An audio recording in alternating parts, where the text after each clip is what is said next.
podcast, episode number 2. Thank you so much for clicking on the video. We truly appreciate all of you and everyone that is subscribed to our channel. You give us the drive to keep creating new and fun content for y'all to watch. You're all a part of this as much as we are, so if you guys have any ideas that you would like us to do, please comment and help us make the content you want to see. If you're not subscribed, what are you doing? If you're like us, you enjoy getting on the course, maybe cracking some cold ones, and spending time with the boys, hit that subscribe button. The best part of the channel is interacting with all of you, so keep it up. If you did not see the first ever episode, please go back and watch it. There was a lot of good stuff that you missed. On today's episode, we'd like to go over a little from our last video that we posted.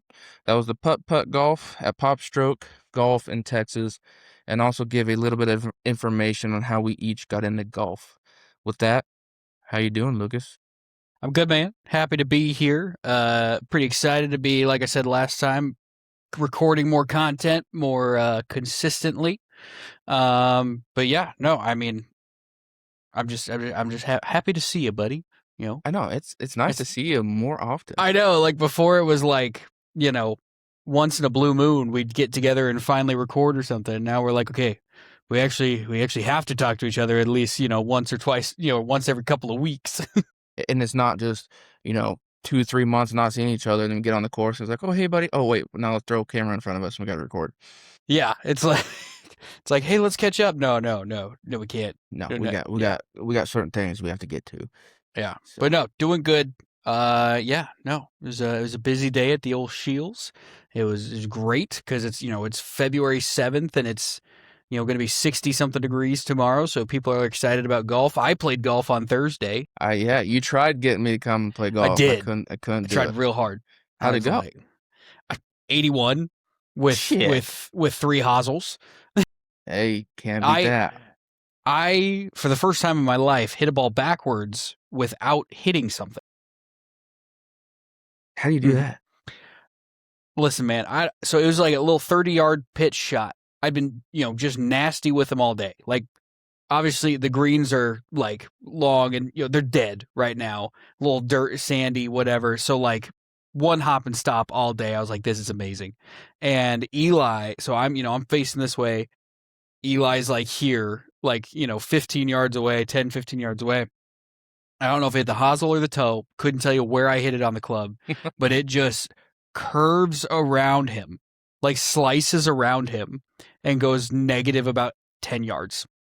So I legitimately hit a ball backwards. I don't think I could do it again if I tried. Like, that's nuts. It was they actually let you play on the greens? Yeah. Oh, wow. Yeah, they got new carts and everything, too. Shoot, where'd you go? Mahoney. Oh. So, yeah, I mean, overall, I couldn't get the tee in the ground as far as I'd like because it was too hard. But, it was great. It was so nice to be outside playing golf. It was a beautiful day. Wait, especially after the, negatives we had a couple weeks ago. It was so nice. It was so nice to get out there and play. But, yeah, no. So, store's busy, which means I'm busy, which means I'm happy. I'm happy to be busy at work. There's nothing worse than just standing around I hope somebody comes in and buys something today, I guess. It's the worst. But how are you? How you doing? I'm doing good. Staying busy, new job. Mm-hmm. Doing things I like to do, even on the long days of running and doing all these different things. And I get to come home and say, well, actually, it wasn't a bad day. I enjoyed everything I did today. So it's like you're not even at a job. So. Yeah, I feel like I say that a lot, or I say I've had a lot worse days, a lot worse jobs. When I've had a bad day at Shields, I'm like, listen, I've been in a lot worse spots. Between the Army and the pig farm, I've been in a lot worse spots.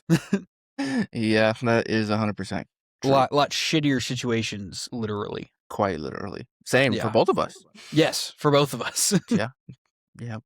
But so let's get into a little bit of the last episode that was posted. Last Sunday, if you guys didn't see, the first of 2 18-hole putt-putt from Pop Stroke posted. And sadly, filmed on an iPhone. It was the best quality probably we've ever easily the best quality video that we've ever had. I mean, if we would have had mics, we probably would have fucked it up if we had mics. But honestly, yeah. But no, I was watching it just like, dang, this is really high quality compared to what we're used to. Well, it's funny from that video to our other last video that we posted from the year before. Mm-hmm. Just you were able just to sit and watch. The Yeah. one before with my mic crackling, it was Oh, it like was so bad. you couldn't even watch it, and it was ours. Yeah. So it's like nobody else wants to watch it, and I don't blame a single person for not wanting to watch it. Mm-mm. Don't But blame yeah, one bit. Yeah, I mean, when like I remember when I started watching it and the mic started going, or the old video, and I was like, oh, he still posted it with this, and I'm like, hey, happens. content's content, baby. Content's content. We'll look back on it one day and laugh. Hopefully, Yeah, the putt golf was our turnaround point. it was. We decided, oh, we just need to be recording on iPhones. Apparently, Yeah, even though at Pop Pot, or I keep saying Pop Pot, it's Putt at Pop Stroke. there you go. It did get banned in certain countries because of the music. Not Really? not the United States. Like Okay. I uploaded it and it said partially banned, and I was like, I mean, fully expected. Like, yeah. not much we could do there. But it's like Bangladesh and Denmark, so it's like, well, Psh, psh. I'm sorry if you watch them there, but Yeah. Yeah, if you're a fan from there, one, we appreciate you, and I guess we're sorry. Yeah, it's just we got 200. Oh, we got 222 now. As episode 2 of the podcast, we have 222 subscribers. Let's so go, keep baby. going. Let's we go. added another one. The road to 1,000. On the road to 500. All right. Small goals, baby. Easy to obtain. All right. But anyway, part of that video, kind of go over some of it. It's kind of back and forth. It really is. Also, I'm pretty sure I had the score wrong after the first hole. The first hole, yes, you did. I literally like, oh yeah, we're both even. I'm like, I just beat him by 1 stroke. What are we Yes. talking about? Yes, but we were able to look back, and we had it all on your phone. Yeah. I think that was just a mental error. Yeah. And I was mad at myself though. I was just like, come on, man. Yeah, we're pros. Yep. But it was cool that they had a live scoreboard, and it was cool that we were the only ones that were using it. Mm-hmm. So we were literally up on the big display. Yeah, that was dope. And yeah, we definitely went at the right time, but also it was hot as shit. And that's why there was nobody else out there, because it was just miserable. And we were both in the darkest colors we could have been. Yeah, that was. We didn't check our wardrobe on that day. It was really funny walking from the parking garage with your putter through all the stuff to get to Pop. Because we were on like the second or third floor, so we take the elevator down with our putters all the way, walk across the courtyard. People just looking at us like, what the hell are they doing? I'm sure they get that all the time, though. I'd hope so. Right? I mean, like, people bring their own putters, right? We're not those guys. We're not the only guys. We can't be. We can't be the only guys. And mine makes more sense. I have like a $40 putter. So mine's probably right there in the quality of just a regular putt. Yeah. I mean, yeah, you probably should have just rented one of their spiders. It would have been, better. I wonder how many spiders. Excuse me. Sorry. I wonder how many spider putters have been sold because of Pop Stroke. And like people rent a spider and then let's just say they putt lights out and they're like, I need it. Yeah. And they go buy one. They go to Shields across the road there and just go buy one. Yeah. That store was nuts. That was a sweet store. Yeah. Like Lincoln Shields, it's my home. It's my home away from home. Love that place. But holy crap, the Colony Shields was awesome because it's so big. I think we walked around it 3 different times. We did. And I feel like we found new stuff every time. We did. Yeah. There's a freaking giraffe in there. Yeah. But I thought it was kind of crap that putt was fun, but that is literally the worst Zach? area of my game. And Lucas, I seem to have lost you completely. You're frozen and I got no sound. Technical difficulty. Well, hello. I'm gonna lose my fucking mind. Hey, at least we're still recording, so we can just hop back into it. I know. I don't know where we were. If you guys don't know this, I don't know what the sign is. We're back. There was my computer just stopped working, so I had to restart that starting the podcast at the very beginning, and then now my internet decided just to say peace out, dog. Yeah. Fuck. What were we talking? We were talking about putt, Pop Stroke. Uh, Spiders getting sold. Spider putters. Went to Shields. What else? I don't know. I feel like you were about to say something after Shields. I was, but Oh, well, fuck it. let's transfer over to, I think, the main topic of today's episode. What got us into golf, or kind of each of our golf stories. So I think they're a little bit different and everything that happened, but go ahead. What is your golf story, Lucas? Yeah, I mean, grew up playing with my dad. Obviously, like as I was younger, he'd take us to the course. So never really got into it. Didn't do any like golf camps or anything like that growing up.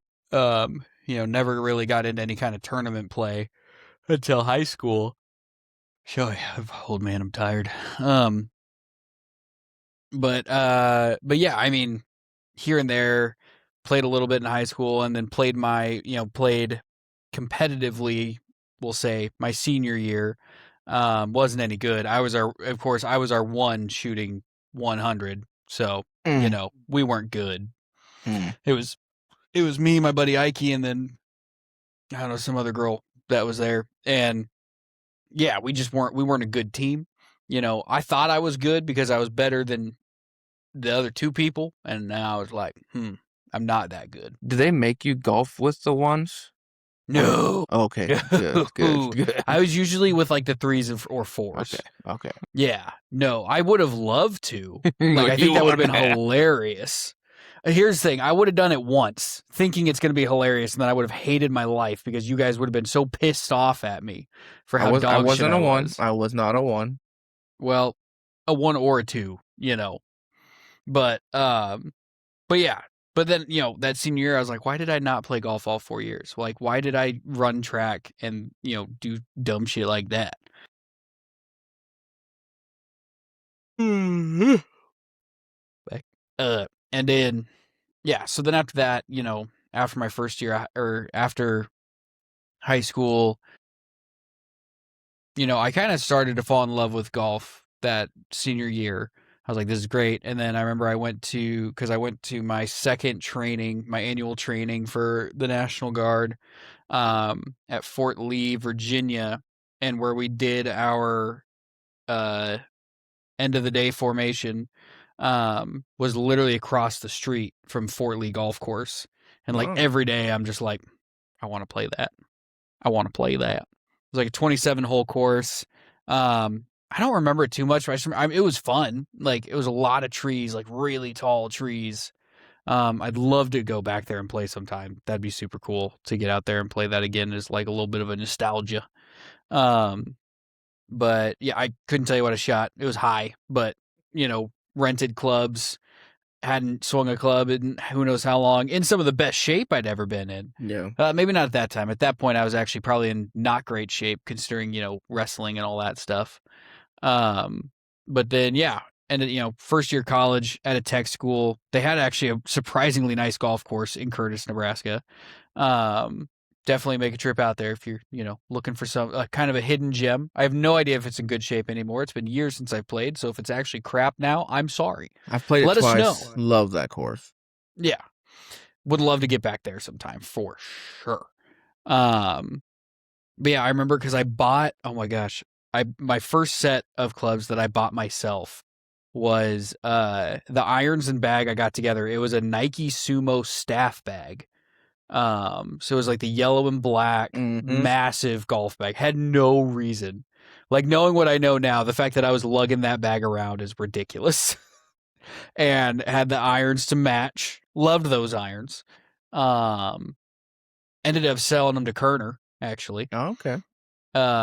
But yeah, and that was when I had it was such a makeshift set. Because I had those irons, I had the Rocket Balls driver and 3-wood.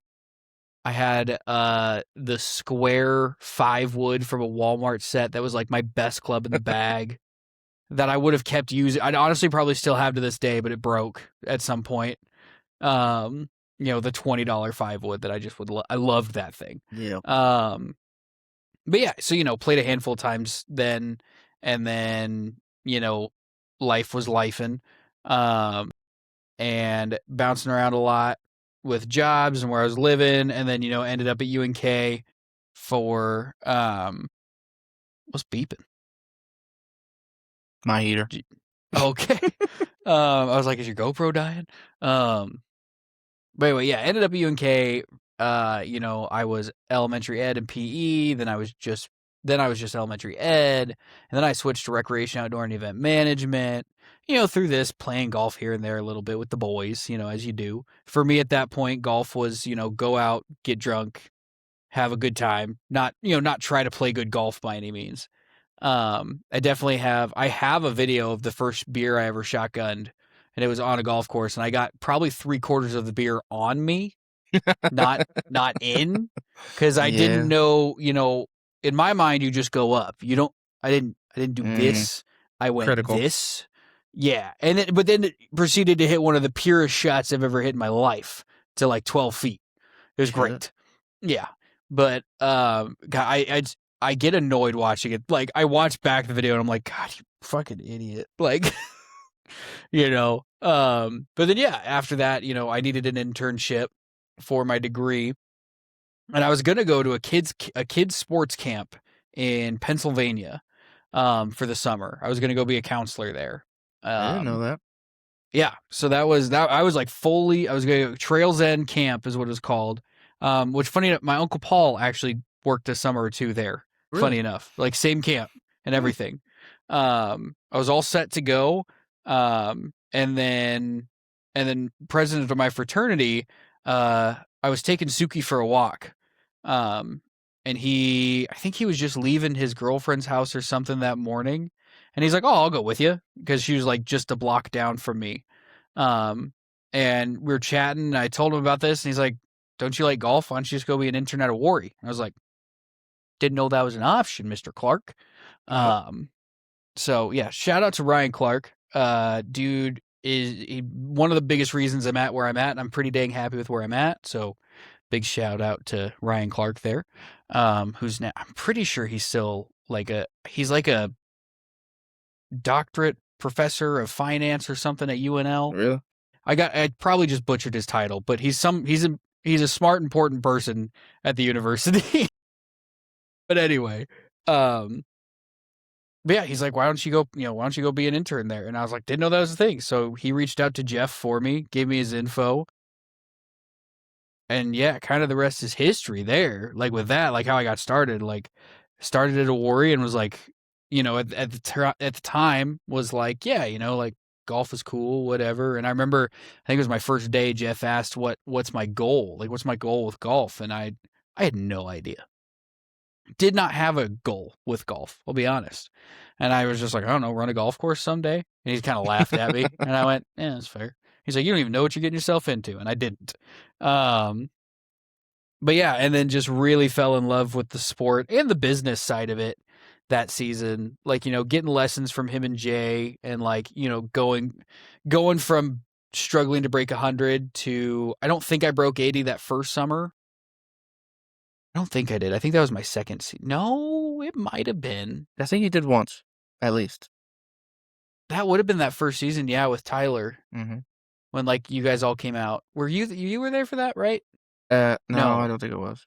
No, because that was when like Eli and Dana and my grandparents. Because it took you a while to beat me. Yeah, took you a little bit of getting back in the Still golf took to a finally while. beat. Yeah. Yeah. But yeah, no, like, yeah. So literally going from struggling to break 100 to breaking 80, in one summer, just because that's what getting lessons can do. I didn't have any fancy equipment. I just, it definitely wasn't fit for me. Yeah. But made it work. But I mean, it was probably more fit for me than I realized then, because I remember I had some Wilson D300s. I think is what they were. No, D7s. I'd have to look them up. I could find them. I think D7 sounds right. I don't know for sure, but loved those irons. That was my first brand new set of irons that I ever got, because I completely skipped over. I worked at Golf USA for a little while when I was at UNK. Yeah, and like 4 months or something, because it was when I had just started at UNK, and I got mono that first semester I was there, and and I mean, I was out, like, not great. not doing well. And I remember because I had mono over my 21st birthday. Mm. And this was like, because I remember my boss had asked me like that day or the day before when I thought I could come back to work. And I was like, I just probably need another week of rest, you know, like I'm still not going to class. Like I just need to get myself good to go. And it was like that day, I was 21 at this point, and you know, I went to go pick up some stuff for some people. And he happened to be at Walmart when I had a cart full of fun juice. And we just kind of walked by each other, and he just like stared me down. I was like, fuck. And it was like that next day I went in and just put a letter on his desk. Like, I think it's best I just pitter patter. Yeah, we both see the writing on the wall here. Yeah. We're good friends now. Like, you know, we're acquaintances now. Like, we're all good. But yeah, because like we laugh about it now, like me just being a dumb college kid. Like, he's like, dude, you didn't have to quit. I'm like, I know, but I was so embarrassed. Yeah. Like, I was like, because I wasn't lying to you, but like I knew how it looked, and he's like, I get it. So yeah, but yeah, so you know, work at Awori for that first season, you know, do my internship, and I'm hooked on. I'm going to be a PGA member. You know, I'm going to be an assistant golf pro, work my way up to head golf pro, GM, all that, and I start that online program, and this is when I'm reminded at how poor I am at school, especially when I have to do it myself. Like online school at my own pace is not for me. Thumbs up, baby. Because, you know, in fact, that one's getting a little low. Might as well. I was What so are sad. you drinking tonight? Tonight we've got some Leinenkugel's White Mocha Stout. Oh, wow. One of the best beers I've ever stumbled upon. Really? I freaking love this. I randomly found one.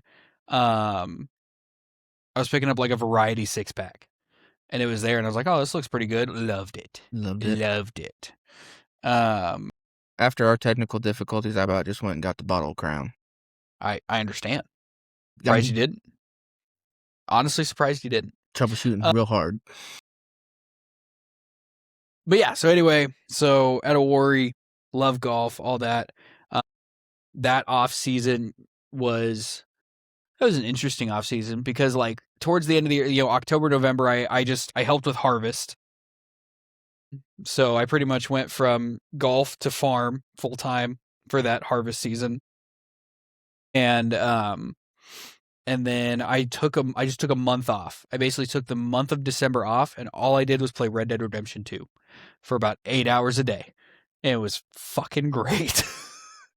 Literally, I would wake up, I'd make a pot of coffee, I'd turn on my little Western music on my iPad under my TV, and then I would just be a virtual cowboy for like 8 to 12 hours a day. Didn't you get bored?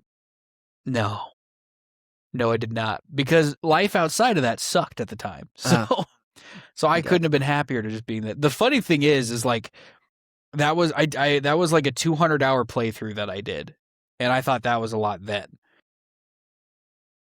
I'm playing it again. You know, it's turned into my off-season thing. I gotcha. So I'm playing it, and I'm at like 360 hours on this playthrough. Dang. Yeah, I'm at almost a month on the game total hours, which I'm proud of. Some people might not be, but real good at being virtual cowboy. Yeehaw. Yeehaw, baby. But yeah, anyway. But yeah, and then you know, that off season I go back to Cunningham's for a little bit. Because my dad was like, "You need to work," because I was living at home at the time. Yeah. He was like, "You need to work, you piece of shit," and I'm like, "Yep." I say that, love my dad, Yes, but like I wasn't working. I was just at home playing video games. I would hope that your dad would tell you to get a job and quit being a piece of shit if that's your case. But anyway, so yeah, bartended, served, and then you know, season 2 of Awori rolls around, super pumped, and the course is just dead.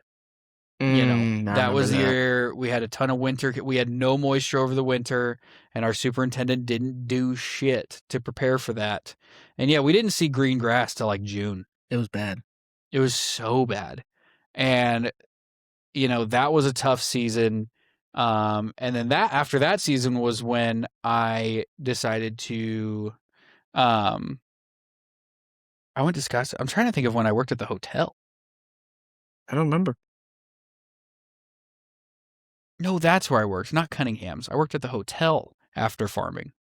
The Crown Plaza had opened, and I was Oh yeah, I remember. Okay, now I yeah, remember. I've worked so many freaking jobs. I get them so mixed up. It blows my I need mind. I need I need like a resume in front of me to remember my timeline. Do you actually fill out a full resume, or do you just put the Not main one? anymore. Dude, that'd be 4 pages. Ain't nobody looking through that book. I may have 4. Like 4 total jobs. Well, not to get off track, but I had out of high school. Mm-hmm. So out of high school, I was a CNA, and then a CNA at a different company, and then I went to Master Hand, That's nuts. and now I'm at the farm. Yeah, well, we can go through Lucas's job timeline some other time. It will 'cause- take a whole podcast. Yeah, we could just do a whole podcast on Lucas's life. Yeah, You know, it's taken me 20 minutes just to tell my golf story. mine will not be that Anyway. long. I know. Like you should have started. It's for the audience retention. But yeah, because I was working at the hotel and they wanted me to be a manager. And I was like, no, I want to go to the golf course. And he was like, you can use our membership whenever you want. Sometimes I look back on that like, that wouldn't have been so bad. But anyway, so go back for season 2 of Awori. Course is dead. It's just a rough season. Owners, get to know the owners better. Not super happy about it. They sucked. And then in between season 2 and season 3, I go to Scottsdale for a season. It was great and terrible all at the same time. Living situation, had I thought that through a little bit better, lived with the crazy lady. That was some good stories. Oh man, I think I was her 4th or 5th roommate at that time, which should have been the biggest red flag, but the rent was cheap and it was in a great spot. So And she was You way deal with older it, I than you, guess. wasn't she? Yeah, because I remember she shared a birthday with Austin, but the year was so old. I mean, she was probably in her 40s or 50s. Yeah. Anyway, so get to work at one of the bigger private prestigious clubs in Scottsdale at Desert Mountain Golf Club. 7 courses. Each course has a clubhouse. It's bougie. It was awesome. The fact I've played those courses is kind of crazy. And then also worked at Legend Trail Golf Club while I was there as an assistant pro. Yeah, and then I was, came back for season 3 of Awori. Course was still not great. Members weren't happy. We weren't happy. So I dipped. That's when I moved to Lincoln. No. Started at Iron Horse. And Iron Horse was fine. It was just kind of all you did there was check people in to play golf, and that was about it. Yeah. And that just, Awori, I actually felt like an assistant pro. Like I felt like I had responsibility and I was, taking charge of some things. At Iron Horse, it really was just, what's your tee time? You're all good. Please play fast or else we'll be mad. I was upset with that because we were supposed to golf there together. We were. Didn't get to. Nope. The one day that you finally came up and we left so early and it just poured. Yeah. That was unfortunate. Well, we can get out there and play sometime though. It's a gorgeous course and it's fun. It's got a lot of fun holes and a lot of stuff you don't see very often. So yeah, we should definitely get out there. But yeah, then I was like, this just ain't it for me. And looked on the PGA Jobs website and there was Shields Golf Pro. I was like, all right, I like Shields. We'll give it a go. And apparently I got hired a lot faster, but that was because I was like very persistent about it because I had job interviews there was Tactical 88 in Omaha, which is a Gundry club as they call it. Mm-hmm. So like indoor shooting range, restaurant, golf sim, really sweet place. But I didn't really want to drive to Omaha every day from Lincoln. And Shields, like I could just tell I liked Shields better, like Shields culture and everything.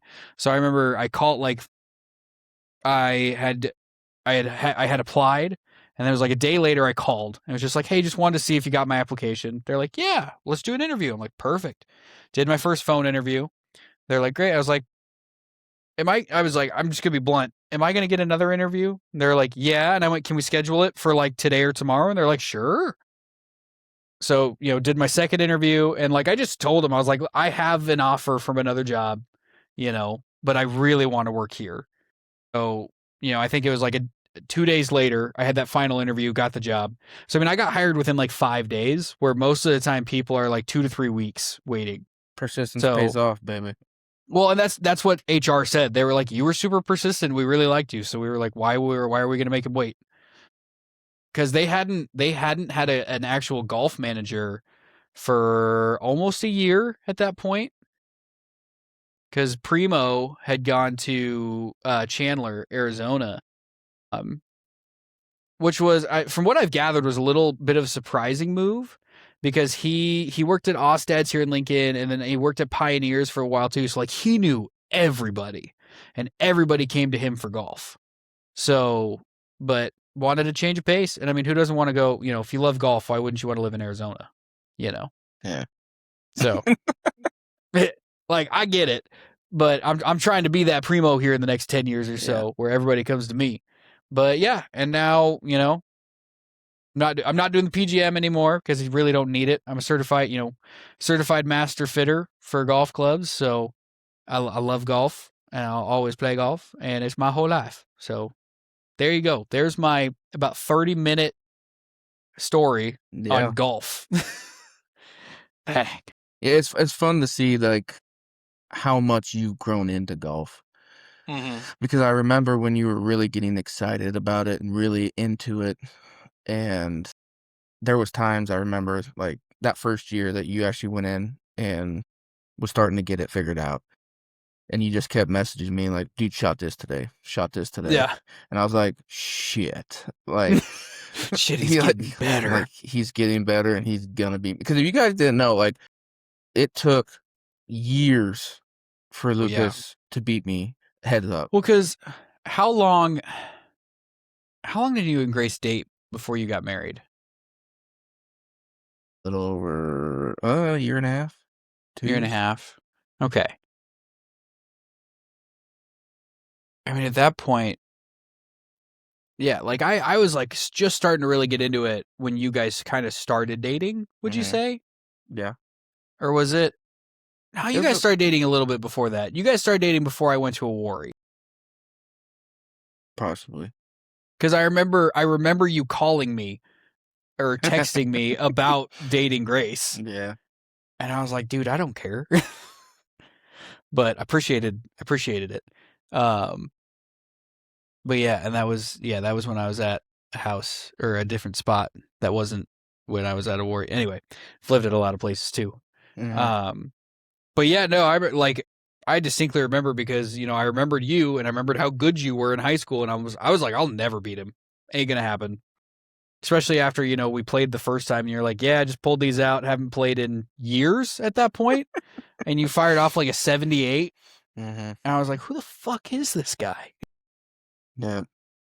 But as the years go on, the fatter I get, the rounder I get, the least my I don't have as much rotation. So gotta get back in shape. That's all right. I do think I might be sending my hitting mat with Dad, because I have a hitting mat that's like 3/4 bigger than the one you have. Yeah, good. Because that one's like a 5x3, and the one that I have is like a 6x8 or something. That'd be perfect. Yeah, My 'cause goal, I'm not using it. My goal is to get the shop cleaned out by tomorrow, and then I believe in you. so the mount and net will be set up and ready to go. Hell yeah. So Hell yeah, brother. Anyway, you want your to story. You want to hear Sure. my story of how I got into golf? Okay. I don't know if I've ever heard this. Yeah. So ironically, I've grew up on a golf course. My dad and my mother lived first house right on the golf course, and my dad hated golfers. Hated them. Was a pastor. I didn't know that. Yeah, I did not know that. Wild place to live.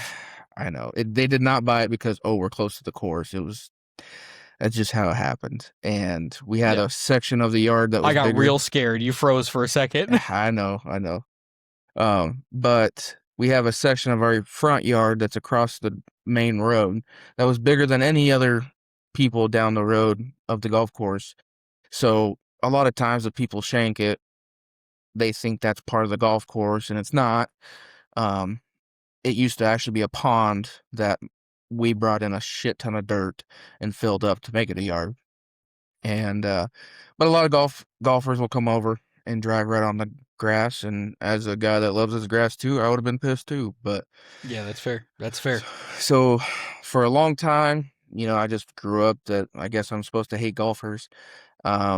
First time probably, and this is funny, the first time actually, I would say chipping onto a green, I got my ass chewed out by Dan Eby of Overton Golf Course.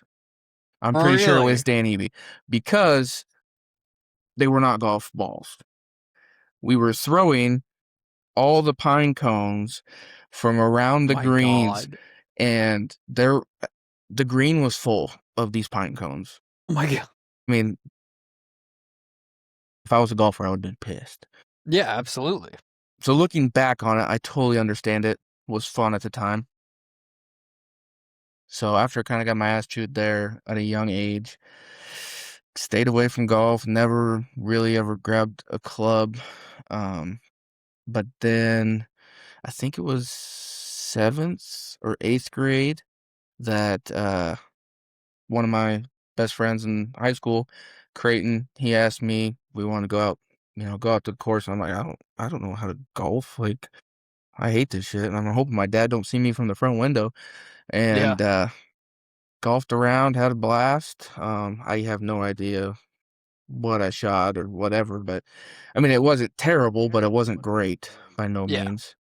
So, 1 or 2 rounds a year there. And then high school came. A lot of people wanted me to do track, to be, shot, disc. And I said, I go really hard at football. I go really hard at wrestling. I'm golfing and taking my time off. And so I went Yeah, and I started. remember when I learned you were a golfer. I fully assumed you'd be a shot and discus like multi-champion at that point.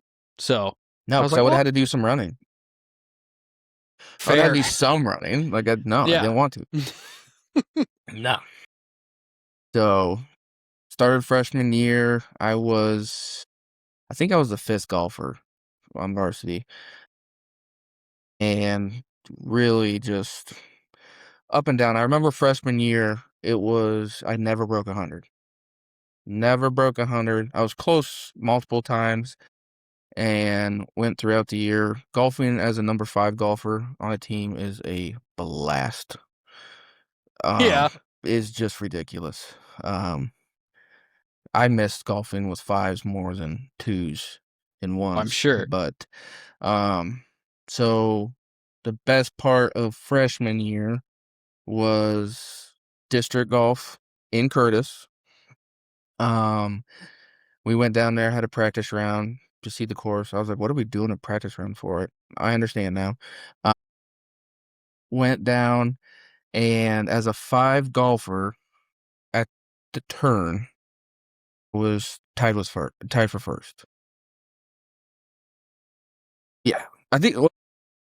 How many holes had first played? Time out. And how many holes had you played? Time out. Okay,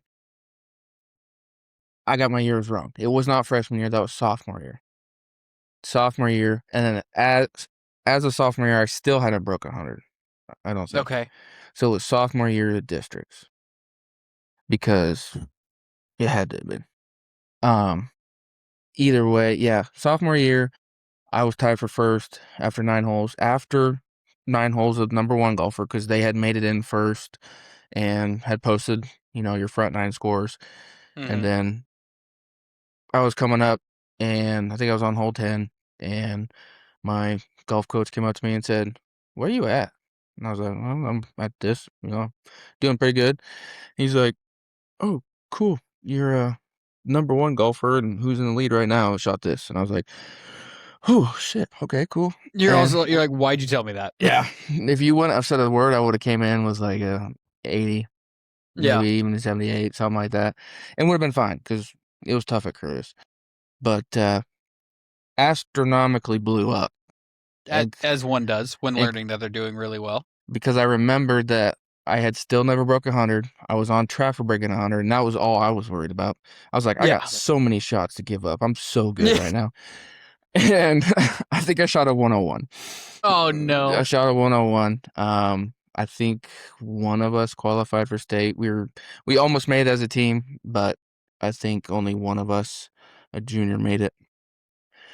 So, that kind of sucked. But then coming into the next year, junior year, shot really good.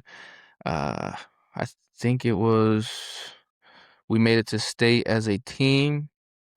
And we ended up getting runner up. I think I placed 13th or 14th. I can't remember. Somewhere in there. Individually, senior year, won, I think Bertrand. I won that. What was funny about that was the day I decided I'm not taking my driver. I left the driver at Really? home, played with 3-wood, and won that invite. Then runner up again as a team, and I think 10th individually, or sixth. I don't remember. It was tied for first again after the first day. Not great. Not great. I also broke my putter. I've told you that story of, shanking out of the bunker and then taking my wedge and accidentally slamming it onto my putter. So I played the whole back nine with a, hockey stick pretty much. So after that, Man. and I broke down, I lost it because I just kept feeling the story of my high school career was I was just always so close. And a lot of times I was supposed to be the guy, and I just Yeah. never finished. And I put a lot of pressure on myself, and especially with that being the last vet in high school and feeling like I let everybody down, I really lost it. So, sold my golf clubs, I which, remember I tried to buy the putter. yeah, I know. So from freshman and sophomore year, I just had hand-me-down clubs that were set for like a 6'3" guy. One of my mom's Okay. friends, he just gave me some hanky-danky, and they're the ones that you made fun of me when we moved them into my garage. They're still here. And I played with Those. them. They had, I 3 can't lead. believe you actually played with those. That was pretty good too. Like, I they had believe it. 3 lead inserts on the back, and some of them had them, some of them fell out. It just is what it is. And I think I broke 3 or 4 different drivers that, coaches had given me saying, "Hey, here's an extra one to break it." Not like bust on the ground, I was just hitting and they'd break. One of my favorite drivers was at Curtis my sophomore year. It was like an exotics, some type of driver, and I could just hit the shit out of it. And I remember at Curtis, like, it cracked the face. Damn. So I was very upset. But That sucks. after that, I think it was my senior year. I bought my own clubs. It might have been junior year, but I bought my very first set. They were Nike Mach Speeds. Loved them. I think it's funny how Nike should not be and aren't anymore in golf equipment, but both of us had Nike clubs that we loved. We did, yeah. We both had Nike clubs and we were like, this is the best. Well, we didn't know any better. Yeah, right. So then, after high school, sold my golf clubs. Just wanted to buy something. I was like, yeah, somebody's going to buy the whole sets. Yeah. Those were gone. I did play in some all-star golf thing at Meadowlark. Terrible. They were like wool polos. I got to have a caddy with me that I brought one of the freshmen with. Shit. I didn't know And that.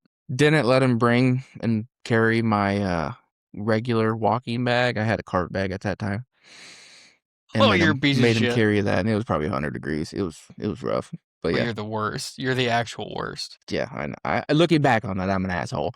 I get it. But sold those clubs, went to the University of Kearney, played some football there for a little bit, and then I don't think I really got back into it until, I don't know, my mom's latest husband, rest in peace, he had a pair of the ones I have now, the Cobras, and those were kind of gifted to me and for me to use when we went and golfed. And after he passed, they were given to me because I was the only one golfing, and that's what I got. And That's what you got.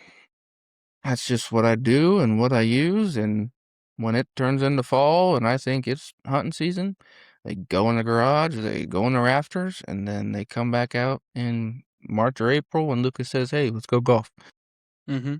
So, Which is gonna change with your little home sim setup now. yeah, you better watch the fuck. I'm ready for it. I'd be more than happy for you to kick my ass a couple times. Well, what was nice is like in Texas, we were both hitting really. No. Was it Texas? Well, I feel like your bachelor party all the way through into Texas, there was times where it was just back and forth. Yeah, And it was real nice. absolutely. Like bachelor party, you played really well. Mhm. And then at the Alma tournament, then we both played well. I mean, like that was just good couple rounds of golf from us. Yeah. Like it worked out well. Like, you know, we got hammered day one and didn't care how we played, and we cared how we played day two and worked out great. Yeah. And I was very upset. I was told I was supposed to get a pillow and a blanket ready for me because I usually 'Cause you were fall gonna take a asleep. nap. And so if anybody from Alma is listening to this, I'm ready for my pillow and blanket after day one. I will say, like, we need to either bring the camper or like Well, that would be rent. genius. Yeah, we should absolutely just bring the camper. Yeah. Or honestly, just rent the cheap motel solely to take a nap in. The one that Not we even stay originally there. went to? Well, I think that one's closed. That one's closed. That's what I was going to say. That one is closed. Yeah. But like, I mean, the camper makes the most sense. But That would be pretty sweet. especially if we can park it like at the course. Well, yeah, park it back up by the baseball fields. Yeah. Oh, And that'd just- be great. Yeah. We should absolutely do this. I think that's a great idea. That's the plan. There we go. Day That's one. the plan. So. But anyways, that's my golf story. Then we got into YouTube golf, and you know, I try to do more than what I am doing currently, but I get busy, and then Lucas beats me, and I get really mad. So I lost a lot of weight, and then I practice a lot. better. So Yeah, but I golf better now. I kind of gained some more weight back. Now it's time to lose it back and hit the sim and be fresh and loose and not take 18 holes to, you know, figure it out. yeah. I was 229 this morning. Shit, I always don't worry about it. First time under 230 since like 2016. Dude, I haven't been around I know. 230 since like 5th grade. Yeah, and that's okay. Yeah. You big dude. That's okay. Yeah, it's real rough. But I guess, you know, we kind of talked about it a little bit. Do you remember why we got into YouTube? Or what was the thought process of that? I don't know. I mean, you brought it up because you've been doing YouTube already. And you know, it was when Bob Does Sports was getting real popular, and we were just like, we can be like those guys. We're like those guys. And I think it was, you know, we were good enough at times and very competitive. Like it wasn't like I'm really bad and you're really good or vice versa. It was, you know, yeah, sometimes we suck and we're just like an everyday guy going out and golf, but like we're still very similar and can compete and get competitive. And that we figured that I figured that, you know, seeing other YouTubers do it, I figured that we can kind of slide our way in between there somewhere, but why not? You know, why not us? Yeah, why not us? We just got to keep posting and work on our fucking audio and all of our other technical difficulties. Yeah, work on the technical side of things, which, you know, I don't do a whole lot of, so I appreciate all of the trials and tribulations you go through. And I'm not good at it. Like, I'm just winging it. I mean, we're doing our best. It's like the internet went out here and I'm looking at my modem over here and I'm like, why are you not, like, what's going on? So I'm unplugging, why aren't you interneting? plugging. Then it's like, well, that didn't work. So then I unplugged, plugged it back in, and it like lit up. And I'm like, are you gonna stay white or are you gonna go orange again? And it stayed, and I'm like, well, let's try it. Let's give it a go. And it's been going good for about 40 minutes now. So I would. Hopefully it stays. So anyways, I think we'll get into, do you remember any of your best or worst rounds of golf? I mean, one of my best rounds of golf that I'll remember was it was at Lachlan Country Club in Hastings. It wasn't my best ever score at the end of it, but it was one of my best rounds because I was playing with Tyler, Uncle Tyler, and my buddy Logan. This was right before I was going to Scottsdale. And I was even through 15. Yeah. Yeah, and I went birdie 10-11 to get back to even. And I chipped in on 11. Like, Damn. I remember the first hole because first hole is like a dogleg left, par 4, I think. It's either a par 4 or par 5, but my approach shot in, like it was windy, and I just played the wind perfectly, and I stuck it to like 5 feet and made the putt. I was like, oh shit, this could be a day. And it was a great day. Yeah, even through like 15, and then the last 3 holes, kind of shit the bed a little bit, but still, still shot 78 at Lachlan, which the first time I went to Lachlan, I shot 93. And that was the second time I went to Lachlan. Now, I do think we played the tips the first time, which was so stupid. Like, the fact that I ever played the tips before I did any kind of speed training makes no sense.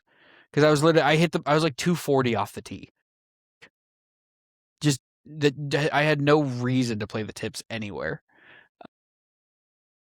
But yeah, that was one of my best that I'll always remember. And like, I remember shooting 74 at Awori for the first time. I don't remember much about that round. Like, I remember a lot more shots from that Lachlan one. Yes, interesting. Like, right now, a lot of my best rounds are just so boring. Yeah. It's just a lot of pars. Whereas if I keep going the direction I want to, I think I'll actually have a lot more memorable, like good rounds. Like obviously, first time I can ever shoot under par, I'll remember that for sure. Like I'm sure I'll remember a lot of shots from that. But yeah, and then so that was some of my best. I mean, my worst, I don't know. I mean, my worst actual kept the entire score was probably in high school when I was in like the 110 to 120s. I think your worst below it's about ready to be posted on YouTube here. Well, yeah, I was going to say, y'all just wait for Tour 18 and you'll see a bad fucking round. Oh, God, that was so bad.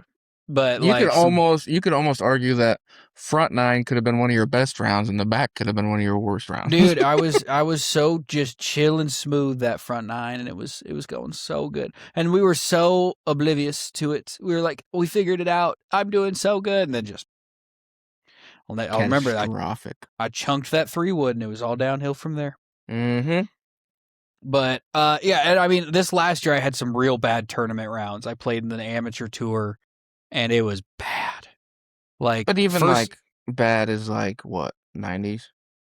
Yeah, like mid to high 90s was rough. Crazy. And I know hard is 90 is a lot of people would love to shoot 90s. I know, so, you think about how it is. Yeah, you think about it, like the average golfer doesn't break 100, which is a crazy thing to think, and only the top 3% of golfers break 80. Yeah. So that's it's cool for that, but once you do it, you're like, well, I just want to do it more and do it better. Yeah, you get that number, and then it's like, okay, now I just go beat it. Like I don't care about anything else. Like I don't know how guys that have shot 58 keep playing golf. Like you're never going to do better than that, You fight for 57. And that's you think about Bryson's 58 from last year or 2 years ago. He could have shot 56 or 57. That's the crazy thing. And it's like, but yeah, there's a point where it's like, that you get that good. It's like, how do you keep trying to get better when you've had stuff like that? But it's like, not every round's like that. Yeah. Now, if you were shooting 59 every time, yeah, that'd get freaking boring. But probably just chasing the feeling. Well, yeah, I mean Yeah. that's golf. It's the ups and downs of hitting the good shots and figuring them out after the bad. You Yeah. know. Yeah. I think some of my Yeah. What about bad you? rounds, I mean, I don't think I've shot any worse than like 140. Damn. But I mean that was, back in the very beginning days. Um Best rounds, the only ones I could really think of was it junior year? Maybe it's senior year at Overton. I think I shot like one over. One or two Have you over. ever shot under? No. Never shot Okay, even. that's crazy. I would Yeah. have thought you would have shot What even. my problem is I've always been a bad putter, and that matters. Um, Yeah. the days that I've shot really good, I'm usually chipping Mm. real close and it's short putts. Um, but it's just I'm not a scorer, and I got to work on that. I'm not. I'm a scrambler, and it's never for red numbers Yeah. ever. No, I'm right there with you. Even that now, I had to keep reminding myself that this was my first round of the year last week. Because I was playing pretty well. Like, to go out and shoot 81 for first round of the year, I'm not mad about it. No. But like, I had probably 5 putts that came up about an inch short. Mm, So like, I could have shot, a 76. yeah. But yeah, I mean, my biggest things is just, all of those were par putts that came up an inch short instead of birdie putts that came up an inch short. Yeah. I'm not hitting greens and I'm not scrambling well. So that's my thing. Like, I can get off the tee just fine. Get off the Yeah. tee just fine, but I just can't hit a green to save my life. And that's part of me is like, I know we want to talk about equipment a little bit, but it's like, am I playing the right equipment for what I want to do?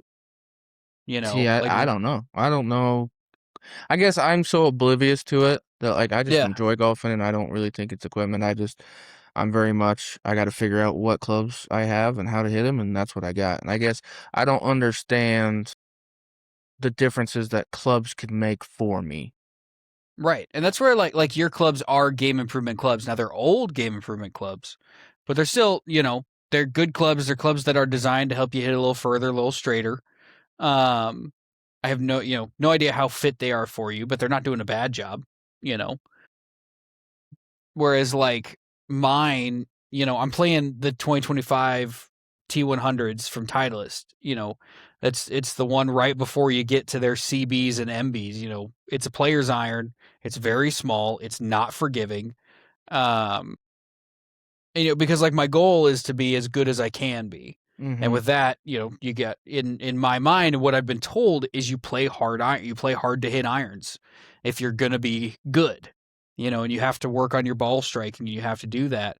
And I fully believe that. And I know that if I stick with these, I will get better as long as I practice with them. You know, I can't imagine I'll get worse. I hope But not.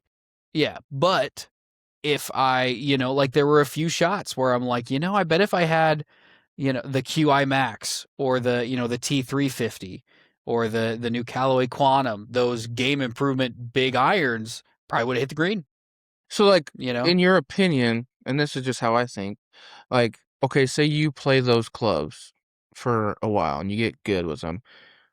Wouldn't you think if you went to, say, a club that I have that's a game improvement club, that it'd be more consistent?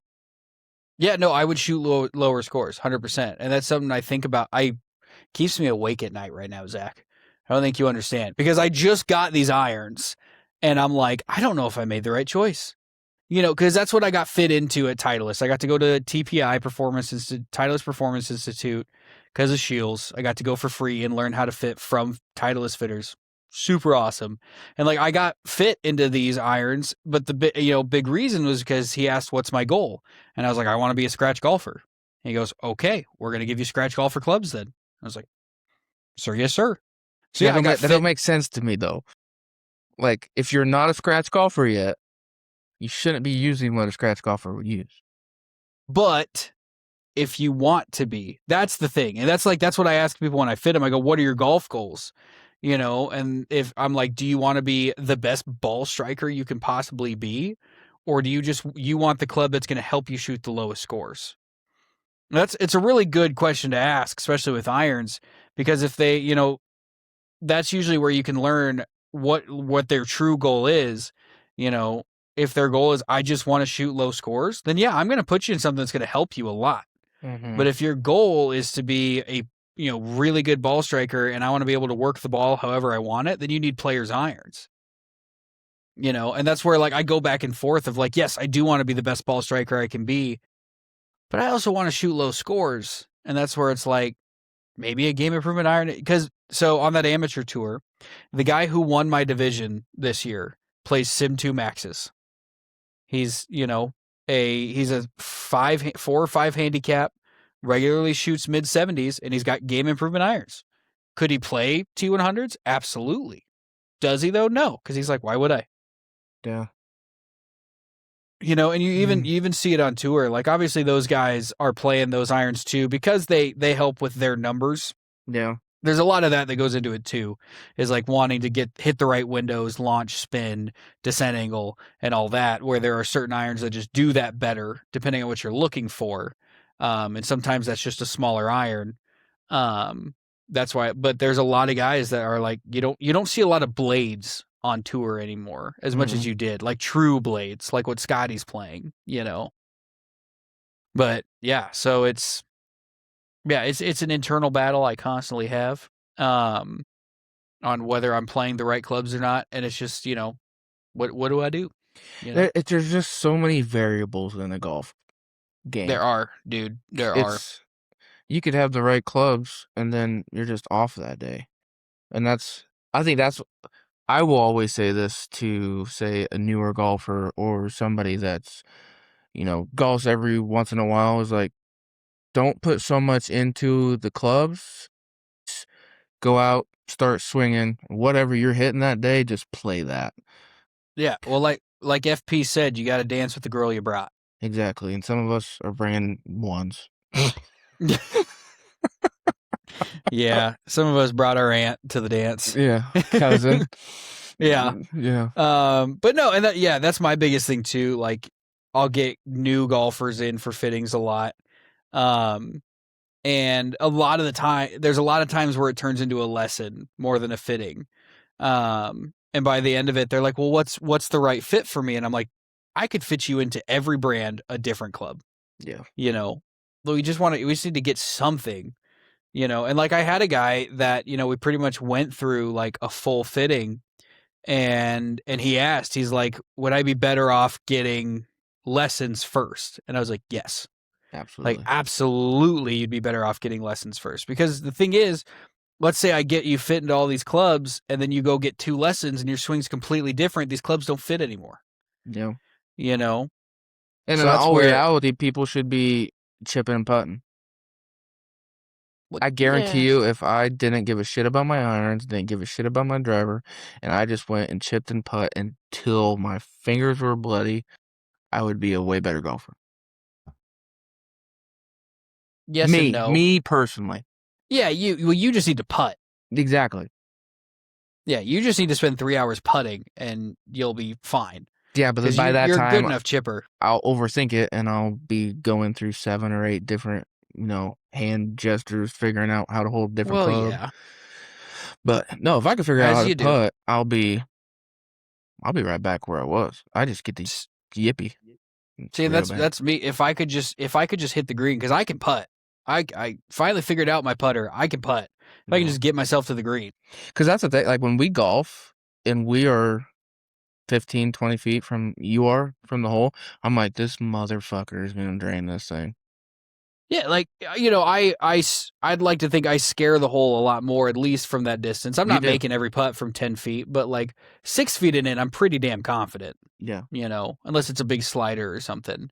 And that's what I like now, is because when you do miss, it is a shocker, and it is even better than it was. The amount of times that you just like stop and stare at it, and it's like, okay, he's gonna throw his putter across the fucking course, but no, I would never. I love that putter. I don't know. I never threw my putter. Okay. I threw a lot of other clubs, not my putter. Yeah. Now, after talking about chipping and putting, I think I do need to get my driver fit at least. It doesn't hurt. You don't have to Honestly- buy the newest, but it doesn't hurt to buy. Exactly. I think honestly, if I got that, and I even struggle with that because even though I'm not hitting the best I could be with it, distance wise, consistency wise, spin rate wise, all of that, I'm very consistent with it. I say you've been really good with that driver, especially this last season. I thought you were really good with that driver. Now, again, I don't know what your driver numbers look like because you've never come in to actually hit with me at Shields. So I can't tell you if it's good or bad. But see, and this is the thing, and if you got me in, I'd buy something, and I would buy a lot of something. I know. It's just like I know. my buddy Ryan went to Shields and brought a brand new bow, and it has 85% let off. Yeah, I know. And he's like, "Dude, you need to fill this bow." And I'm like, "No, I don't. Do not bring it over because I can't afford that right now, and I will go buy one." Like, stay away from me. So no, that's how it is. You start throwing these numbers at me of like, "Oh, this is why you'd be more consistent here." Yeah, I'll go spend the money, but But that's the thing though, is like I will happily help you find cheaper options. No. Like I had a guy today that he came in, it was kind of an impromptu driver fitting, and he's just like, I'm looking for a new driver. And I went, okay, how new? And he's like, what do you mean? I'm like you want the $650 one from this year? And he's like, well, I'd rather not. I went, cool. That's all I need to know. And we went in, and I mean, it ended up being like a 30-minute fitting, basically. You know, it was a full driver fitting at that point, and which those are like guys that can give me consistent swings, so I can just change the driver for the swing is always the most fun. Mm-hmm. Because it's not hoping he hits a good one. It's okay. I know he's going to make the same swing. How can I fix the driver to make that better? Him. Yeah. And he really liked TaylorMade, so like I was working with the QI4D the most at first, and I was, I took a video and was like, all right, what's his rotation point? And I was like, okay, because they're whole new shafts, so the reacts different rotations. To which I took a video and like I lined it up and I put him in that shaft. Didn't work. I'm like, okay. But anyway, and we got to a good point with it, but like his spin was still really high. And then like I tried a Callaway, didn't really work. Tried a Titleist, didn't really work. And I was like, let's try this Cobra. So I put him in the new Optum from Cobra, and like he's a big hook guy, but not because he's into out, but because he closes the face so much. Like he said, he sliced for so long and now he's overcorrected it. But yeah, it got to the point where like we're hitting it dead straight and it's awesome. And like I pull this one out and he's hitting kind of some bigger draws. And then we straighten it out and like his numbers are perfect. But like it was funny because I'm seeing his swing speed and I'm like, we can get in his ball speed. I'm like, we can get more out of this. Like I know we can't, he's carrying it 270 and then it's rolling out to 295. But like I'm seeing his numbers and I'm like, okay, that's around, like that's a little faster than me and I can hit 300. So I know we can do more. And he's like, dude, this is 30 yards farther than I'm hitting it right now. And I was like, oh, okay, we can be done. Yeah.